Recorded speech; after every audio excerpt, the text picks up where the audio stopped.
Bonjour à toutes et tous, ça n'a pas pu vous échapper. Le vent continue de souffler sur la Belgique.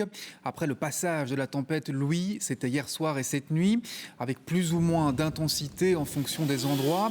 Avec aussi, vous le voyez, des centaines d'interventions de pompiers un peu partout sur le territoire, notamment en Flandre occidentale, où la tempête a causé de nombreux dégâts comme cette toiture arrachée. Mais les images les plus impressionnantes nous viennent de nos voisins français. Plus de 90 000 foyers ont été temporairement privés d'électricité. Un automobiliste a même trouvé la mort dans les Deux-Sèvres. Le point avec Nathan Gerlache et Nathalie Massard. Une voiture engloutie par la crue d'une rivière et pour les pompiers une course contre la montre, un combat contre le courant. Il leur a fallu plusieurs minutes pour réussir à extraire le véhicule de l'eau à l'aide d'un tracteur. Trop tard, le conducteur, un homme de 52 ans, a péri noyé. Il avait voulu traverser la route inondée, mais s'est retrouvé piégé par la rivière.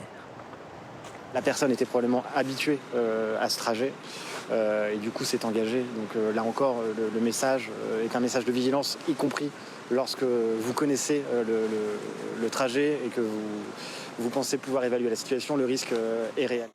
Routes et villages inondés, arbres arrachés, foyers sans électricité, trafic ferroviaire suspendu. Les trompes d'eau et les vents violents ont surpris les habitants. À 15h30, ça commençait dans le jardin et une demi-heure plus tard, il y avait déjà 2-3 cm. Les habitants ont essayé à la hâte de mettre leurs effets à l'abri de l'eau, parfois avec de l'aide. Les pompiers sont venus avec les services techniques de la ville pour m'aider à tout mettre sur palette, sur parpaing, essayer de sauver ce qui est sauvable. Ce matin, 4 départements sont toujours en vigilance orange pour risque de crue, principalement dans l'ouest du pays. Dimanche, ils annoncent encore les grosses pluies, donc du coup, c'est vrai que ça reste quelque chose qui est perturbant parce qu'on se demande si ça va continuer à monter, si ce qu'on a fait va suffire. Mais bon, de toute façon, on n'a pas le choix, il faut attendre que ça se passe et puis voilà. À cette heure, 35 000 foyers sont toujours privés d'électricité.